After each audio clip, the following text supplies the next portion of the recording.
கடந்த ஒரு வாரமாக நாடாளுமன்றத்தில் முக்கியமான ஒரு விவாதம் போய்கொண்டிருக்கிறது. பிரதமர் நரேந்திர மோடி என்ன சொல்கிறாருன்னு கேட்டால், இந்த வந்தே மாதரம்ங்கிற ஒரு தேசபக்தி பாடலை நேரு எதிர்த்தாரு, முஸ்லீம்களை திருப்திப்படுத்துவதற்காக வேண்டி அவர் நேரு அதுக்கு எதிராக இருந்தார் என்று ஒரு குற்றச்சாட்டை பார்லிமெண்ட்டில் வைக்கிறார்.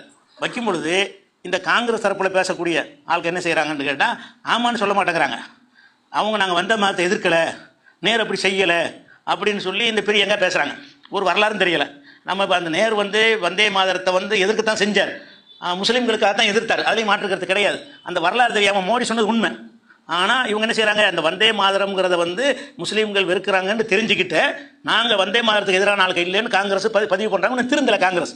வங்காளம் இருந்துச்சுல, பாகிஸ்தான் இந்தியா பிரிக்கிறதுக்கு முன்னாடி உள்ள வங்காளத்தில் ஒரு கலவரம் நடக்குது, இந்து முஸ்லீம் கலவரம். அந்த கலவரத்தை பற்றி உள்ள ஒரு நாவல் ஆனந்த மடம். அந்த நாவலில் தான் இந்த வந்தே மாதரம்ங்கிறத என்ன செய்கிறாங்கன்னா, நம்ம கலவரம் செய்யும் பொழுது இந்து தான் முஸ்லீமான்னு கண்டுபிடிக்கணும்ல. வந்தே மாதரம் சொன்னீங்கன்னா இந்துன்னு சொல்லி கொள்ளாமல் விட்டுருங்க, வந்தே மாதரம் சொல்லாட்டி கொண்டு கொடுங்க, அதான் அளவுகோடு அப்படிங்கிறதுக்கு தான் அந்த பாட்டு உண்டாக்கப்பட்டது.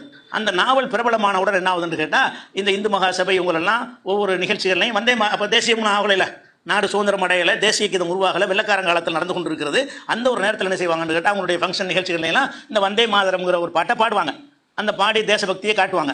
இப்படி காட்டினவுடனே இந்த நோய் என்ன செய்யுதுன்னு கேட்டால், காங்கிரஸ்லையும் பற்றி கொள்ள ஆரம்பிக்குது. அப்போ முகமது அலி ஜவஹர் அவர் காங்கிரஸுடைய தலைவராக இருந்தார். அவர் ஒரு மாநாட்டில் பேச அந்த பாட்டை படித்தவுடனே பகிரங்கமாக எழுந்திரிச்சு வெளிநடப்பு செஞ்சுட்டு போயிட்டார். வந்தே மாதரம்னா மண்ணை வணங்குறோம்னு அர்த்தம். ஏஆர் ரஹ்மான் கூட படித்தார்ல, தாய் மண்ணே வணக்கம்னு. அதே மாதிரி பாரதியார் என்ன செஞ்சார், வந்தே மாதரம் என்போம், எங்கள் மாநில தாயை வணங்குங்க என்போம் அர்த்தம் சொல்கிறான். அப்போ அவர்கள் மண்ணை வணங்குவாங்க, மண்ணை வணங்குவாங்க, கல்லை வணங்குவாங்க, அவங்க கொள்கையில் உள்ளது.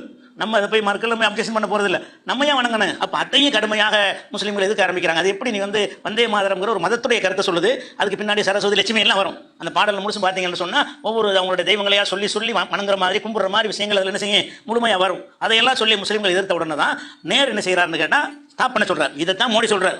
மோடி முஸ்லீம்களுடைய உணர்வுக்கு மதிப்பு கொடுத்து நேரு வாபஸ் வாங்கினார்னு சொல்கிறாரு. பெரியங்க அவங்க வந்துட்டு வாபஸ்லாம் வாங்கலை, வந்தே மாதரத்துக்கு எதிராக இல்லைங்க.